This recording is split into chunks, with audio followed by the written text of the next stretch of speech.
There is a particular kind of cold that only a January night in Milwaukee knows how to deliver. Not the kind that merely freezes a man's skin, the kind that crawls into his bones and forces him to reconsider every sacrifice he ever made. Walter Whitmore stood motionless on the front porch of the house he had spent 30 years paying for, with factory shifts, overtime weekends, and knees that had given up long before he ever admitted it aloud. Behind him, the front door slammed shut, not by a stranger, by his son. Snow whipped sideways across the quiet streets of Bayview Heights, stinging Walter's weathered face as wind rolled in from Lake Michigan hard enough to make the porch light tremble. Inside that warm house were Daniel and Caroline. Outside stood a 72-year-old man with a bad knee, an old brown coat, and nowhere left to go. Walter lowered his eyes for a moment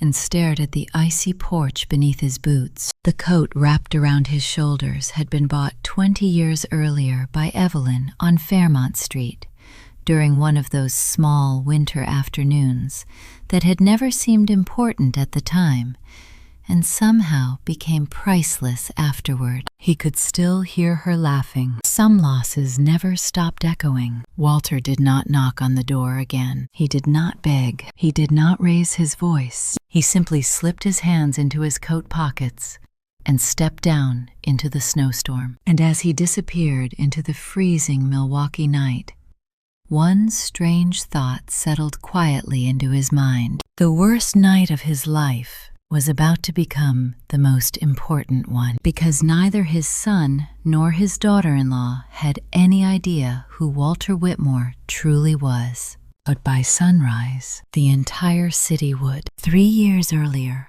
Walter Whitmore had moved into Daniel's house after knee surgery. Temporary. That had been the agreement. The doctors had replaced most of his left knee after decades of standing on concrete factory floors at the old shipping plant near the riverfront.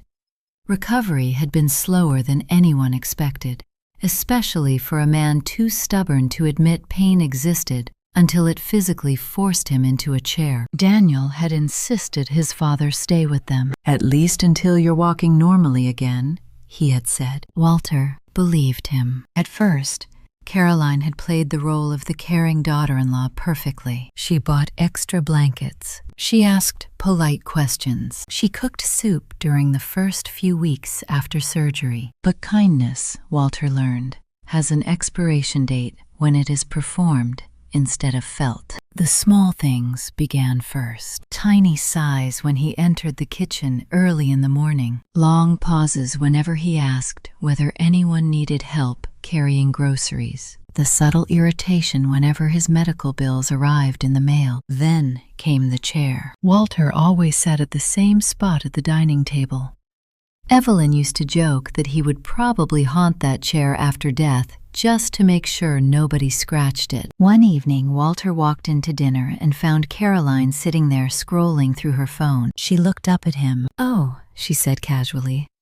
"Were you sitting here?" Not cruel enough to confront, just cruel enough to wound. Walter simply sat somewhere else. That became the pattern. 1,000 paper cuts, disguised as normal conversation. The room Daniel cleared out for him had once been a storage space. Boxes still lined one wall beneath an old shelf of Christmas decorations. The radiator clicked loudly every night before finally producing heat sometime around midnight. Walter never complained. He had survived harder years than this. But on that Friday night in January, while snow buried Milwaukee outside, something finally broke. Walter sat quietly in his room, reading an old paperback, when he heard voices through the thin hallway wall. Caroline. Sharp. Calm.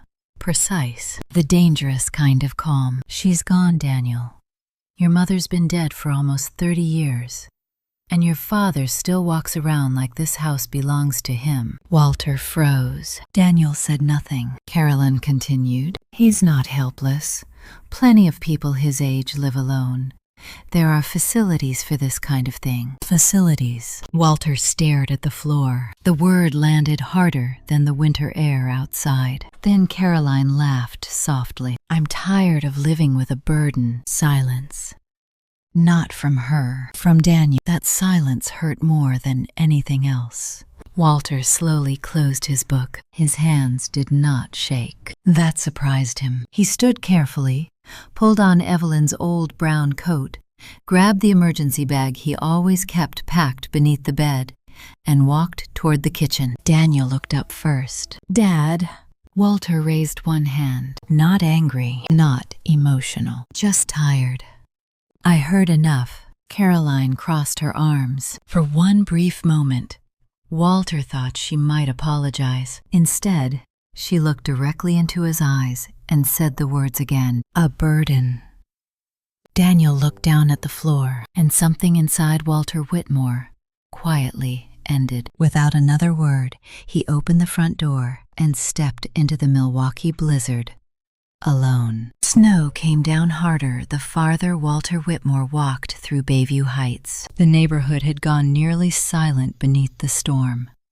Streetlights glowed through curtains of white, and every parked car along Lakeshore Avenue looked buried and abandoned. Walter kept moving because stopping felt dangerous. At 72, the body negotiated differently with winter. Every step demanded permission from his left knee. Every gust of wind seemed determined to push him backward. Still, he walked. Not quickly, not proudly, just steadily. His old brown coat flapped against his legs, while snow collected across his shoulders and hat. The emergency bag hanging from his right hand bumped softly against his knee with every limping step. 2 blocks from Daniel's house, Walter's boot struck a hidden patch of ice near an old closed bakery. Pain exploded through his knee instantly. He caught himself against the hood of a parked truck before collapsing completely. For several seconds he stayed there, breathing hard into the freezing air. Steam rolled from his mouth. The cold bit through his gloves. And for the first time that night, exhaustion reached him. Not physical exhaustion. Something deeper. The exhaustion of realizing your own child had watched you be humiliated and done nothing to stop it. Walter closed his eyes briefly. Memories came without permission. Daniel at 6 years old, sleeping on Evelyn's lap during thunderstorms. Daniel at 10, learning to ride a bicycle in the cracked parking lot behind Cedar Hollow Elementary. Daniel at 16, begging to borrow the car for prom night, while Evelyn laughed in the kitchen, pretending she might say no. Walter had spent his entire life protecting that boy, and tonight, the silence in Daniel's kitchen had hurt more than the snowstorm ever could. His phone buzzed inside his coat pocket. Daniel. Walter stared at the screen until the ringing stopped. Then it started again. He silenced it without answering. A moment later, another message appeared. Dad, please come back. Walter looked down at the words for a long time. Then he slipped the phone back into his pocket, untouched. The wind howled between the houses. Somewhere nearby, church bells rang faintly through the storm. Walter finally reached into his pocket again and scrolled to a number he had not needed to call in months. Marcus Hale. The line connected on the second ring. Walter? Marcus sounded instantly alert. Walter swallowed once before speaking. I could use a ride. Silence. Not confused silence. Concerned silence. Where are you? Near Riverside District. Walter answered quietly. My knee gave me trouble. Marcus did not ask another question. I'm coming. The line disconnected immediately. Walter leaned carefully against the truck and waited. 10 minutes later, headlights appeared through the snow. A dark SUV from the Milwaukee Police Department rolled slowly toward the curb. Marcus stepped out before the engine fully stopped. He was older now, gray at the temples, broader around the shoulders, but he still carried himself like the patrol officer Walter first met 30 years earlier, on the worst night of his life. Marcus took one look at Walter and frowned deeply. "You look terrible." Walter managed half a smile. "I've looked worse." Marcus nodded once. January of '94 comes to mind. The reference settled heavily between them. Evelyn. Walter looked away toward the falling snow. Marcus approached carefully, helping him toward the SUV without making the assistants feel humiliating. That was Marcus's gift.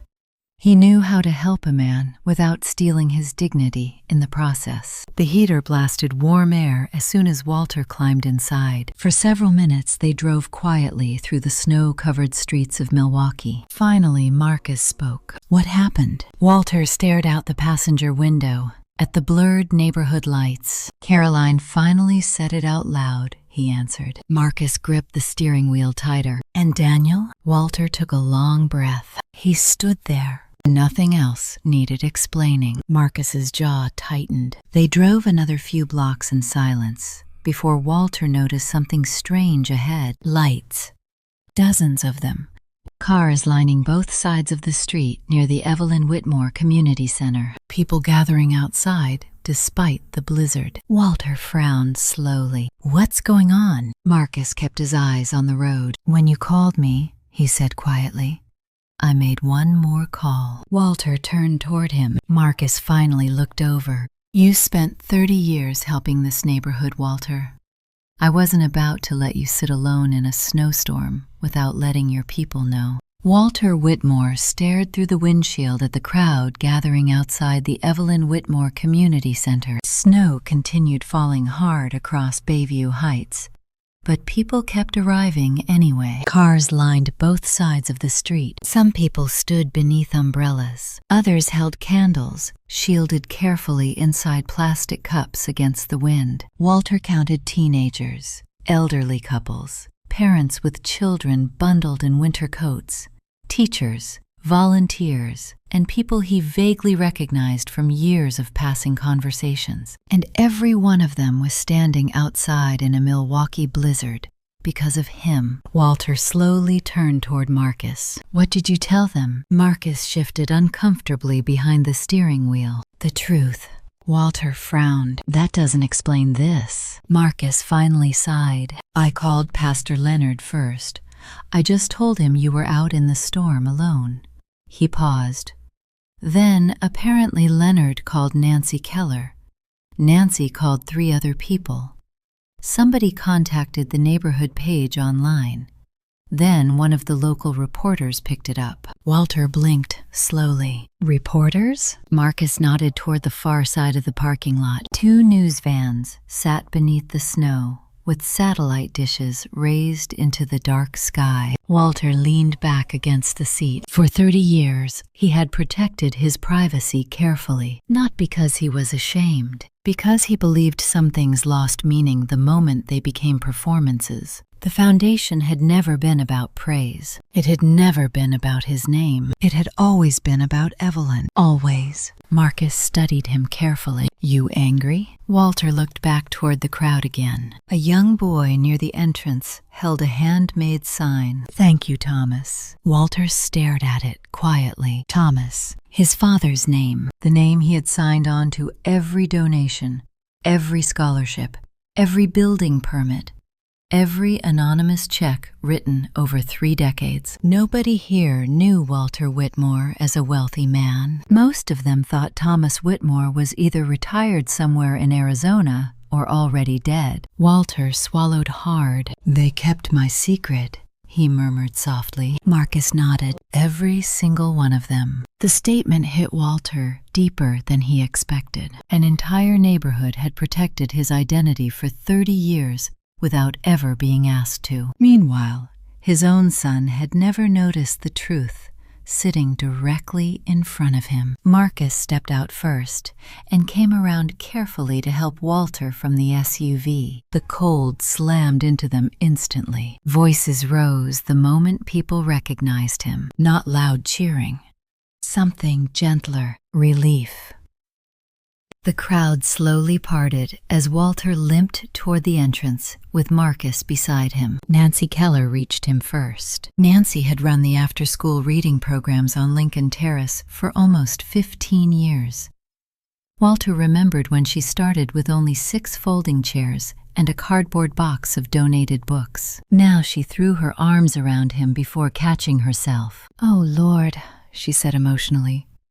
"You should not be outside in this weather." Walter smiled faintly. "I was beginning to suspect that myself." Several people laughed softly through visible tears. An older man stepped forward next, Harold Bennett. Walter had funded Harold's medical treatments anonymously after his wife died 5 years earlier. Harold gripped Walter's shoulder tightly. "You scared half the neighborhood tonight." Walter looked around at the crowd again. The snow, the candles, the worried faces, and suddenly he understood something painful. These people knew him better than his own family did. Inside the building, warmth rolled over him immediately. The lobby lights glowed softly against polished floors and dark wood walls. Children's artwork covered one hallway. Scholarship plaques lined another. Walter stopped moving. His eyes lifted slowly toward the far wall. Evelyn. Her portrait stretched nearly 6 feet high, inside a dark mahogany frame. Young, laughing, alive forever in the yellow dress she wore the summer Daniel turned 5. Walter had paid a local artist anonymously to paint it years earlier, giving only one instruction: paint her before life became heavy. Beneath the portrait, carved carefully into the wall, "Built by Thomas, in love and silence." Walter stared at the words quietly, while emotion tightened inside his chest. Marcus moved closer. "There's something else," he said carefully. Walter looked over. Marcus hesitated. "I called Daniel." The warmth inside Walter faded slightly. "What did you tell him?" Marcus cleared his throat. "I told him we found you outside in the storm." He paused. "I may have left out a few details." Walter narrowed his eyes slightly. "How many details?" Marcus gave the faintest smile. "Most of them." Before Walter could answer, the front doors opened again behind them. Wind and snow burst briefly into the lobby, and somewhere beyond the crowd, Walter heard hurried footsteps entering the building, fast. The footsteps came fast across the lobby floor, uneven, heavy, panicked.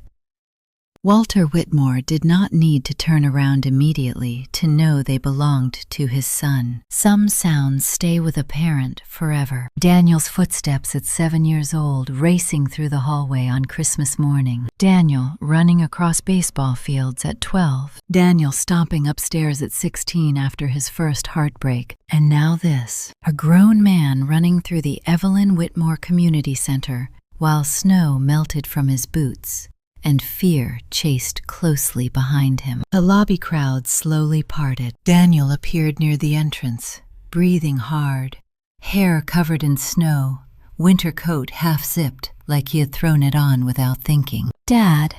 The words stopped halfway out of his mouth. His eyes lifted past Walter, toward the portrait. Everything inside him changed visibly in a single second. Walter watched confusion hit first, then recognition, then disbelief. Evelyn's portrait dominated the far wall of the lobby beneath warm overhead lighting. Young, laughing, alive in a way memory alone could never fully preserve. Daniel stared at it motionlessly. His mother in the yellow dress, the one she wore during summers at Cedar Hollow, when life still felt simple and permanent. Beneath the portrait, carved deeply into dark wood, "Built by Thomas, in love and silence." Daniel looked back toward Walter slowly. "What is this?" Walter said nothing at first. Around them, the lobby remained respectfully quiet. Even the reporters near the entrance lowered their cameras slightly,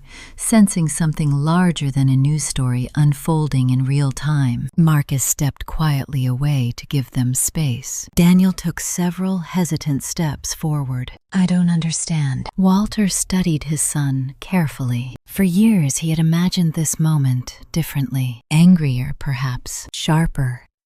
But now that it had arrived, exhaustion had replaced rage. "Sit down before you fall down," Walter said calmly. Daniel obeyed automatically. That alone told Walter how shaken he truly was. They sat across from each other near the lobby office while snow battered the windows behind them. Daniel's eyes kept drifting toward Evelyn's portrait. "How long has that been there?" "Since 2018, Walter answered quietly.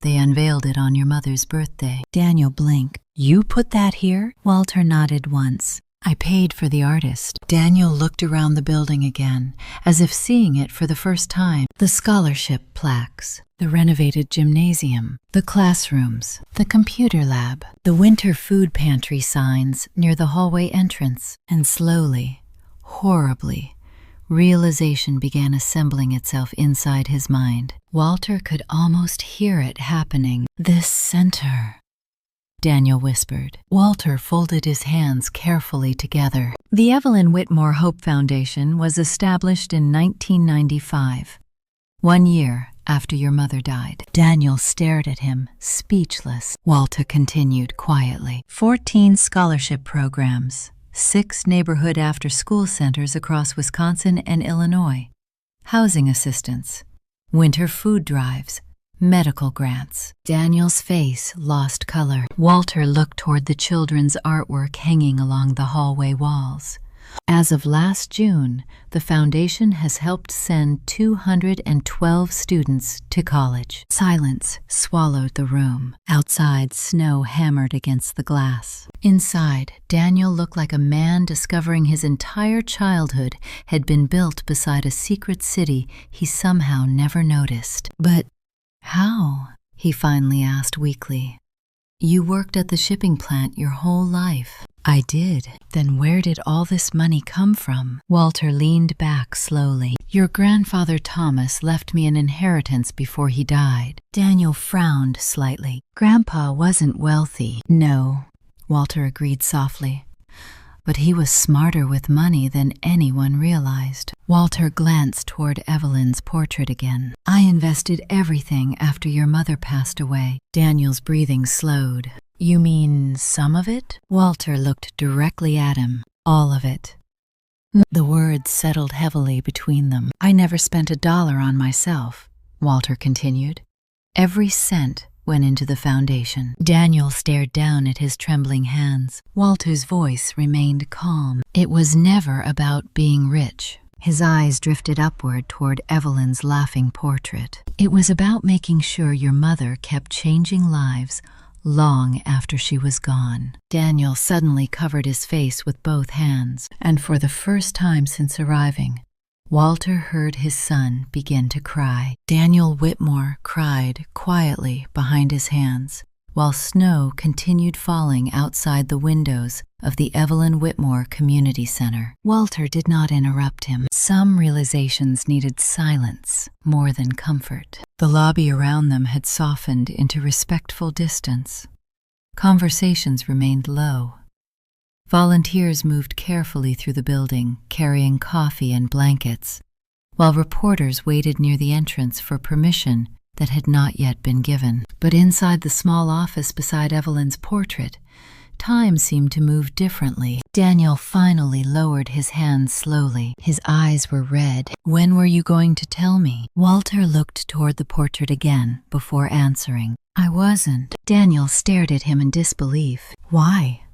Walter leaned back carefully in the chair, his bad knee throbbing beneath the blanket someone had draped across it. "Because it was never supposed to be about me." Daniel shook his head faintly. "That doesn't make sense." Walter gave the smallest smile. "It took me a long time to understand it myself." For several seconds, he simply watched the snow swirl beyond the windows. Then, quietly, he began speaking. "Your mother died on January 17th, 1994. Daniel lowered his eyes immediately. Even now, after 30 years, the date still carried weight inside both of them. Walter's voice remained calm, though softer now. "She was 39 years old."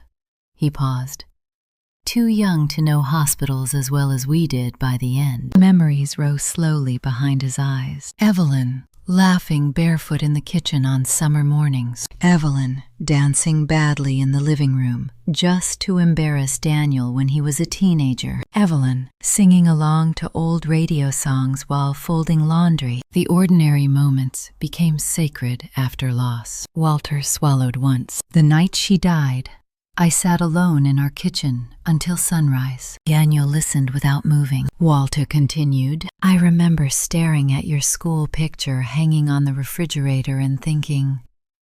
He stopped briefly, thinking I had no idea how to keep the world together without her in it. The room remained perfectly still. But your grandfather Thomas passed away a year earlier, Walter said. And before he died, he left me investments I didn't fully understand at the time. Daniel frowned slightly. The inheritance, Walter nodded. At first, I planned to save it for retirement. A faint smile touched his face. Your mother would have wanted that. His eyes lifted toward the portrait again. But after she was gone, retirement felt meaningless. Daniel's breathing slowed quietly as he listened, so I made a decision. Walter folded his hands together. I put everything into a trust. Every account, every investment, every property share. Daniel looked stunned all over again. All of it? Walter nodded. I kept working at the shipping plant because I needed something to survive the grief. He glanced down briefly. And because helping people quietly felt more honest than talking about loss out loud. Daniel looked around the office slowly. The foundation records, the scholarship plaques, the photographs of smiling students. My God, he whispered. Walter's expression softened slightly. The first scholarship only helped one student. He smiled faintly at the memory.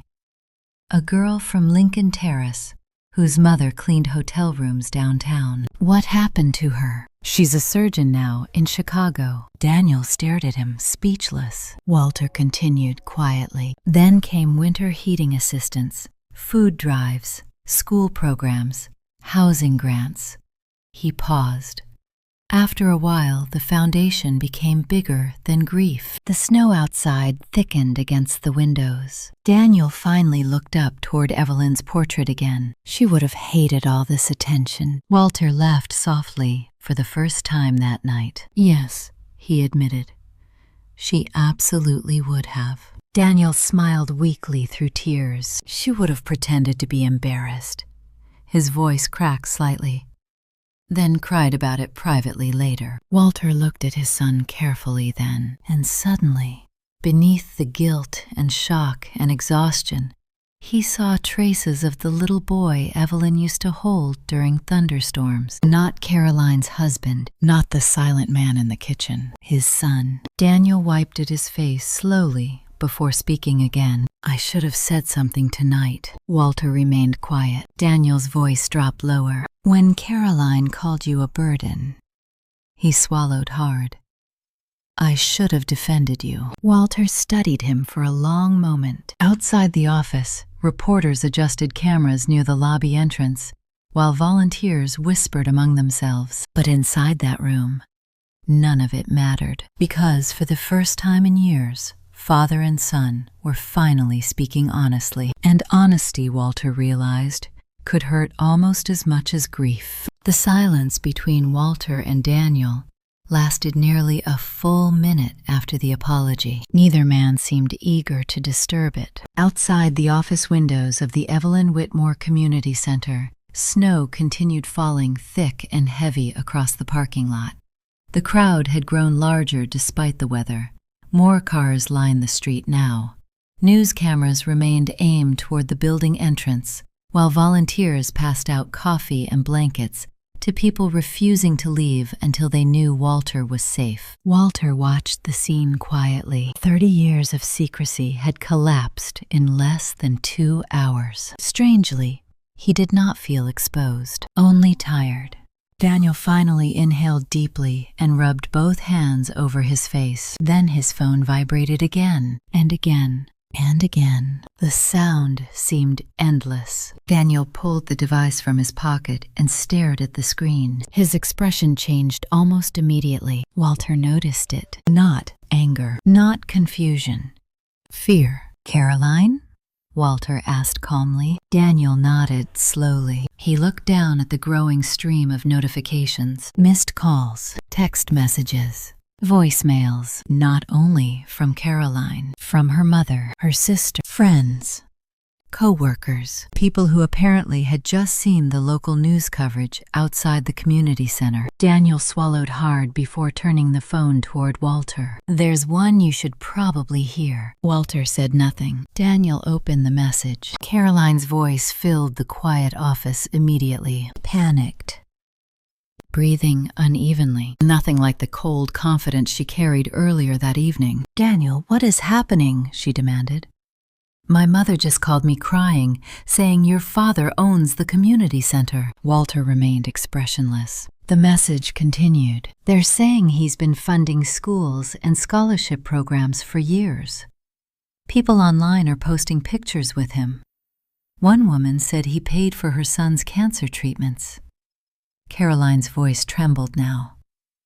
"Daniel, please tell me this isn't what it looks like." The recording ended. Silence returned heavily. Daniel lowered the phone slowly. Walter looked toward the snowy windows again. The triumphant satisfaction he once imagined feeling in a moment like this never came. No revenge, no victory, only sadness. Because the truth underneath everything remained painfully simple. Caroline had respected wealth before she respected kindness, and Daniel had been too weak to stop it. Daniel stared down at his phone. "She's terrified," he admitted quietly. Walter nodded once. "Of losing the house?" Daniel didn't answer. That answer alone said enough. For several moments, neither man spoke. Then Walter leaned back carefully in his chair. "You know the strange thing?" he said softly. Daniel looked up. "I don't hate her." Daniel frowned slightly. Walter's eyes remained distant. "I think people show you who they really are the moment they believe you have nothing left to offer them." The words settled deeply into the room. Walter continued quietly. "When your mother and I were young, we had years where we barely had enough money to keep the lights on." A faint smile crossed his face. Evelyn used to say, "Hard times reveal character faster than success ever will." Daniel lowered his eyes. Walter studied him carefully. "And tonight," he said gently, "you learned something about your wife." The sentence hurt Daniel visibly, but Walter wasn't finished. "And something about yourself." Daniel closed his eyes briefly. The office remained silent, except for distant voices in the hallway and the muffled sound of winter wind outside. Finally, Daniel spoke. "I became weak." Walter did not answer immediately. Instead, he looked at his son the same way he had when Daniel was small and trying to tell the truth after breaking something. Not angry, just waiting. Daniel swallowed hard. "I kept telling myself Caroline didn't really mean the things she said." His voice cracked slightly. Then after a while, it became easier not to argue. Walter nodded slowly. Yes, that single word carried decades of understanding, because silence had weight. And over time, silence became habit. Daniel stared down at his trembling hands. "When Mom died," he began quietly, "you always looked so strong." Walter almost smiled. "That's because you were a child." Daniel looked up. Walter's expression softened. "I was falling apart, Daniel." He paused. "I just didn't want you falling apart too." Something inside Daniel visibly broke again at those words. He looked away quickly, toward Evelyn's portrait hanging beyond the office doorway. Snowlight reflected softly across the painted smile on her face. "She would hate who I was tonight," Daniel whispered. Walter followed his gaze toward the portrait. "No," he said quietly. "She would hate what you allowed." Daniel blinked hard. "But your mother," Walter continued softly, never stopped loving people just because they disappointed her.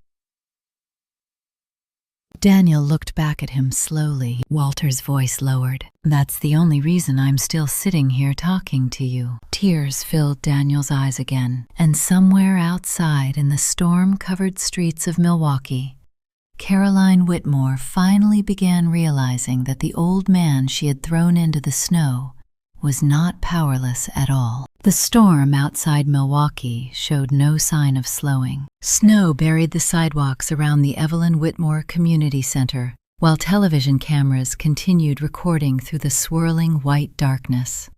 Reporters stood near the entrance, speaking quietly into microphones, their breath visible beneath the floodlights. Inside the office beside Evelyn's portrait, however, the atmosphere had become strangely calm, not peaceful, but settled, like something long broken had finally stopped pretending to still work. Walter Whitmore sat quietly for several moments after speaking. Daniel remained across from him, emotionally exhausted, staring at the floor while Caroline's unanswered messages continued lighting up his phone screen every few seconds. Finally, Walter reached down beside his chair. Daniel looked up. Walter pulled a thick manila envelope from his emergency bag and placed it gently on the desk between them. Rubber-banded, official, heavy.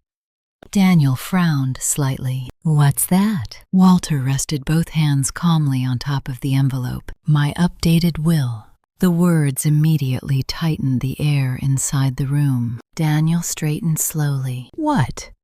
It was finalized 3 weeks ago, Walter continued quietly. My attorney mailed the copies this afternoon. Daniel stared at the envelope as though it might explode. Walter's expression remained unreadable. I didn't update it because of tonight, he said. Tonight only confirmed I made the right decision. Daniel's breathing slowed. Dad? Walter slid the envelope slightly closer toward him. The house on Cedar Hollow is no longer yours. Daniel froze completely. Outside the office, distant voices echoed through the lobby while snow battered the windows. Inside, silence swallowed everything. Walter continued calmly. I transferred the property back into the foundation's ownership last month. Daniel blinked rapidly. You took the house back? Walter shook his head once. No, I redirected it. Daniel looked genuinely lost now. Walter leaned back carefully in his chair. The foundation is converting the property into transitional housing. Daniel stared at him, speechless. Walter's voice remained steady. Families from the scholarship program, single mothers, parents with children trying to rebuild after losing work or housing. He paused softly. People who actually need help. Daniel lowered his eyes toward the envelope again. Walter studied him carefully before continuing. Your mother believed a home should shelter people. His voice hardened slightly for the first time all night. Not humiliate them. Daniel swallowed hard. What about Caroline? Walter did not hesitate. She has 60 days to vacate. The words landed like stones. Daniel leaned backward slowly in his chair as though the room itself had tilted beneath him. She doesn't know? Walter's expression remained calm. She does now. Daniel closed his eyes briefly. The phone in his hand vibrated again. He ignored it. Walter watched his son carefully. Years ago, Daniel used to look exactly like this, after realizing he had made a serious mistake as a child. Not defiant, not angry, just stunned by consequences finally becoming real. What about me? Daniel asked quietly. Walter looked at him for a long moment, and suddenly, memories returned all at once. Daniel asleep on his shoulders after fireworks downtown. Daniel running through autumn leaves outside their old house. Daniel crying beside Evelyn's hospital bed, trying not to let either parent see it. Walter's chest tightened painfully because loving someone did not erase disappointment, and disappointment did not erase love. You have a choice, Walter finally said softly. Daniel looked up. 60 days, Walter continued. That's how long you have to decide what kind of man you want to be. The office became perfectly still. Daniel's eyes filled again, but he did not look away this time. Walter stood slowly from the chair, wincing as pain shot through his knee. Daniel instinctively rose to help him, Walter noticed, and for the first time that night, he allowed it. Daniel steadied him carefully by the arm. The gesture was small, but real. Outside the office doorway, voices from the lobby drifted through the building. One of the reporters was speaking quietly with Nancy Keller near the entrance. Walter could hear fragments. 30 years. Anonymous donations saved this neighborhood. Walter adjusted the sleeve of Evelyn's old brown coat slowly. Then he looked directly at his son. I was never a burden, Daniel. Daniel's face tightened immediately. Walter's voice remained calm, but firm enough to stop the younger man from interrupting. And the next person who builds their comfort on my sacrifices while calling me useless, his eyes darkened slightly, will discover exactly how little of my legacy they're entitled to. Daniel lowered his head, not out of shame alone, out of understanding. Walter picked up the envelope again and tucked it beneath his arm. Then, with snow still raging beyond the windows and the entire city slowly learning the truth outside those walls, Walter Whitmore walked toward the lobby entrance beside the son who finally realized how badly he had failed the man who built his entire life. Daniel Whitmore drove home alone through the snowstorm just after midnight. The roads across Milwaukee were nearly invisible beneath layers of fresh snow, but Daniel barely noticed. His hands gripped the steering wheel mechanically, while Walter's words repeated endlessly inside his mind. You have 60 days to decide what kind of man you want to be. The sentence hurt, because it was true. For years, Daniel had convinced himself compromise was maturity, that avoiding conflict kept peace alive, that remaining silent inside his marriage somehow made him kind. But sitting inside the warm SUV earlier while watching his father limp through humiliation had destroyed every excuse he once believed. Snow swept across the windshield as he pulled into the driveway of the house on Cedar Hollow. The porch light glowed against the storm. Home, or at least something pretending to still be one. Before Daniel even reached the front door, it flew open. Caroline rushed outside, wearing socks instead of shoes. There you are. Her mascara had smeared beneath her eyes. She looked panicked, exhausted, and furious all at once. Why aren't you answering me? She demanded. Daniel walked past her silently into the house. The warmth inside hit him immediately, carrying familiar smells of coffee and scented candles. For the first time in his life, the house felt hollow. Caroline followed him into the kitchen. Daniel, talk to me. He slowly removed his coat and gloves. Then he looked around the room. His father's chair still sat beside the table. Walter's reading glasses remained near the lamp. The half-finished crossword puzzle from that morning still rested beside the coffee maker. The sight twisted something sharply inside Daniel's chest. Caroline crossed her arms tightly. Is it true? She asked. About the foundation? Daniel nodded once. And the community center? Yes. The scholarships? Yes. Her breathing quickened. Oh my God. Daniel watched her carefully. Not once had she asked whether Walter was hurt. Not once. Carolyn began pacing the kitchen. You should have told me, she snapped suddenly. Daniel blinked in disbelief. What? If your father had all this money and property, why would you keep it secret from your own wife? Daniel stared at her silently, and in that moment, something inside him finally shifted completely. Not because of the words themselves, because he suddenly understood there had never been a correct version of reality for Caroline, unless money stood at the center of it. Daniel spoke quietly. You called him a burden. Caroline stopped pacing immediately. Her expression changed, defensive now. I was angry. You threw him into a blizzard. I didn't force him to leave. Daniel's jaw tightened. You humiliated a 72-year-old man until he walked out into a snowstorm, alone. Caroline scoffed weakly. Oh, please, Daniel. Don't make me sound evil. The sentence hit him harder than shouting would have, because she still did not understand. Daniel looked toward the hallway leading to Walter's small room, the storage room, the radiator, the boxes stacked against the walls. His father had spent 3 years shrinking himself inside his own house to avoid becoming inconvenient. And Daniel had allowed it. Caroline stepped closer. We can fix this, she said quickly.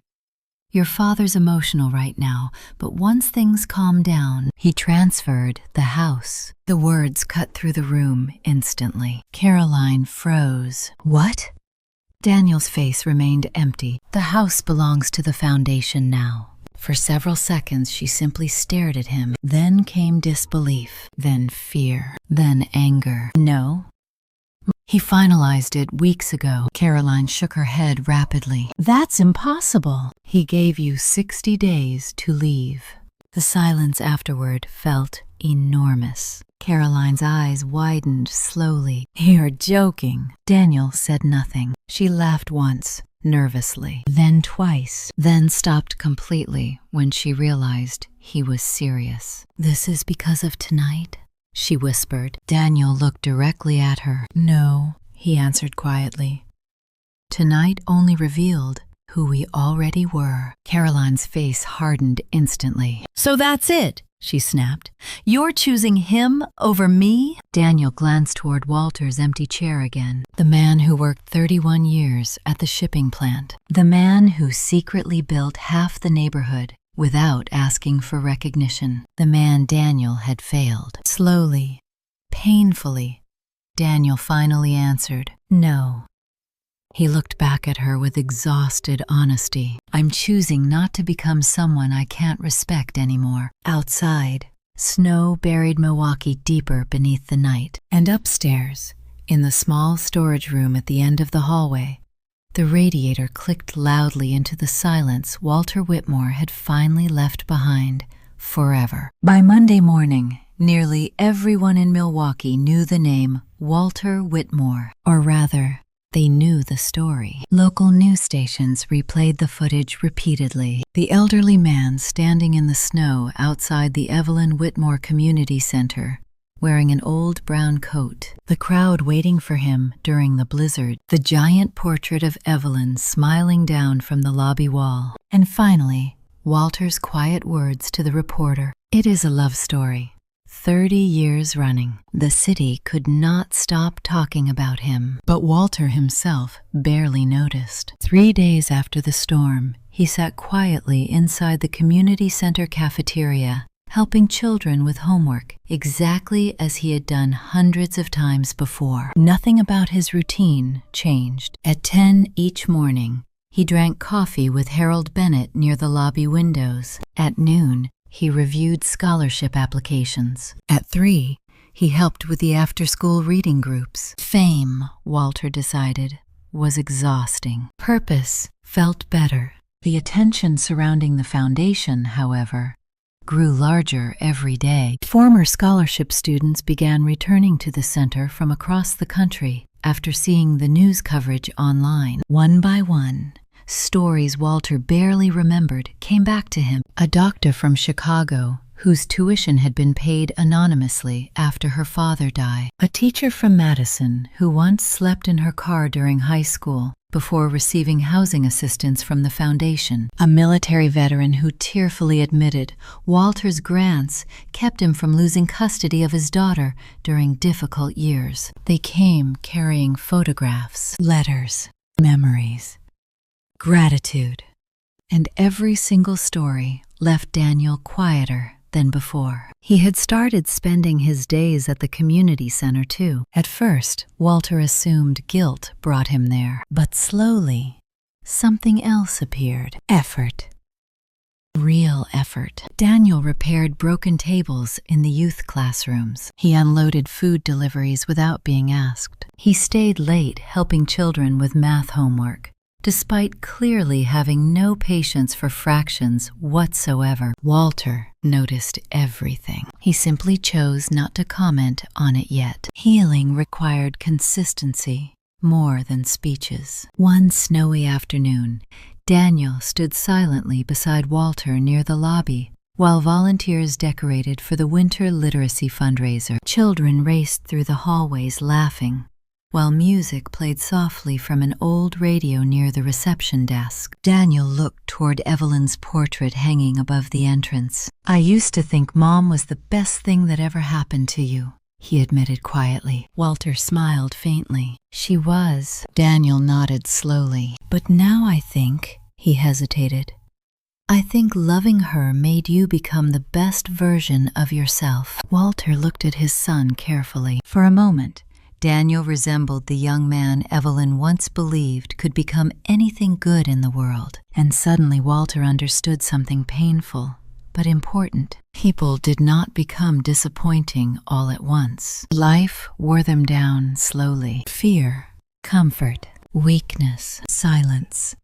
Sometimes people simply lost themselves one compromise at a time. Walter rested one hand gently on Daniel's shoulder. "The important thing," he said quietly, "is whether you stay lost." Daniel lowered his eyes. "I almost did." Walter did not disagree. Across the room, Nancy Keller approached, carrying a folder filled with letters. "You need to see these," she told Walter emotionally. Inside were dozens of handwritten notes sent over the weekend. Families, former students, parents, children. One letter simply read, "You taught this neighborhood what dignity looks like." Walter stared at the sentence for a very long time, not because it praised him, because he almost failed to believe it himself. Daniel read the line over his shoulder, quietly. Then he looked toward the portrait again. "She would have loved this place," he whispered. Walter smiled softly. "She built it." Daniel frowned slightly. "She never worked here." Walter looked around the center slowly. The classrooms, the laughter, the food pantry, the scholarship boards, the warmth.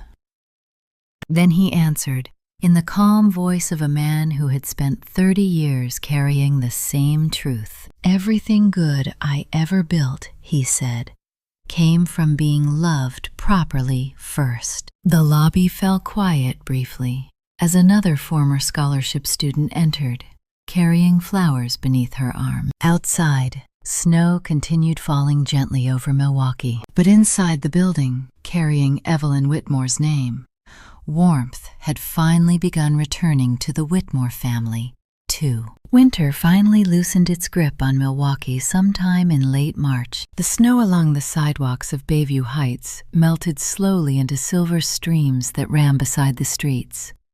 Children returned to bicycles. Windows opened again. The sharp gray skies that had hung over the city for months softened into pale blue mornings filled with cautious sunlight. And for the first time in years, Walter Whitmore no longer felt cold inside his own life. The old house on Cedar Hollow had already begun its transformation. Fresh paint covered the walls. New beds filled the upstairs rooms. The garage had been converted into storage for donated furniture and food supplies. A small wooden sign now stood near the front walkway. "Whitmore Family Transitional Home." Walter stared at the sign quietly the first time he saw it, not because his name was on it, because Evelyn would have loved what the house had become. Children's laughter drifted through the open front windows now, instead of silence and resentment. Two families had already moved in temporarily through the Evelyn Whitmore Hope Foundation housing program. One mother recovering after escaping domestic violence. Another father rebuilding his life after losing work during the winter. People who needed shelter, not judgment. Walter visited often, sometimes to help fix cabinets, sometimes just to sit on the porch with coffee while children played in the yard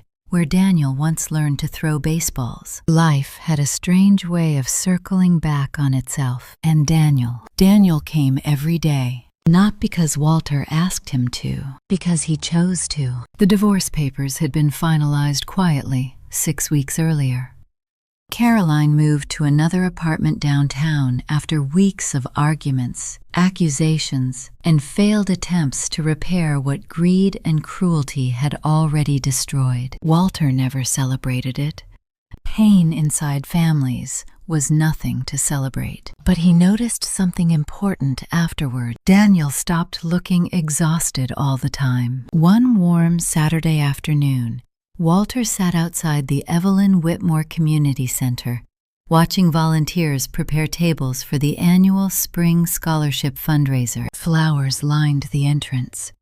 Music drifted softly through open doors. Children chased each other across the grass carrying paper decorations, while parents laughed nearby. Daniel approached, carrying 2 cups of coffee. Without asking, he handed one to his father, exactly the way Evelyn used to. 2 sugars, little cream. Walter looked up at him. Daniel smiled faintly. I remembered. Walter accepted the coffee slowly. That used to impress your mother more than flowers. Daniel laughed quietly for the first time in months. The sound startled both of them a little, not because it was loud, because it sounded honest again. For a while they sat together beneath the warming spring sun, saying nothing. They no longer needed constant explanations between them. Healing had begun settling naturally into the empty spaces where resentment once lived. Inside the lobby, beyond the open doors, Evelyn's portrait still hung above the entrance. Young, laughing, forever wearing the yellow dress that somehow survived 30 years inside Walter's memory without fading. Daniel looked toward the portrait thoughtfully. You know, he said quietly, for a long time after Mom died, I thought losing her was the worst thing that ever happened to us. Walter remained silent. Daniel's eyes stayed fixed on the portrait. But now I think, he paused softly, I think loving her might have saved us too. Walter felt something tighten gently inside his chest. Not grief this time, something warmer, peace. The kind that arrives slowly, after years of carrying weight too heavy for one person alone. Children ran laughing past the community center steps, while spring sunlight spilled across the sidewalks of Milwaukee. Walter looked toward Evelyn's portrait one final time, then toward his son sitting beside him, and quietly, almost to himself, he spoke the truth he had spent 30 years building his life around. Some people leave this world once, he said softly. Others keep loving it long after they're gone. Above them, the wind moved gently through the trees outside the community center, carrying Evelyn Whitmore's name into another warm Wisconsin spring.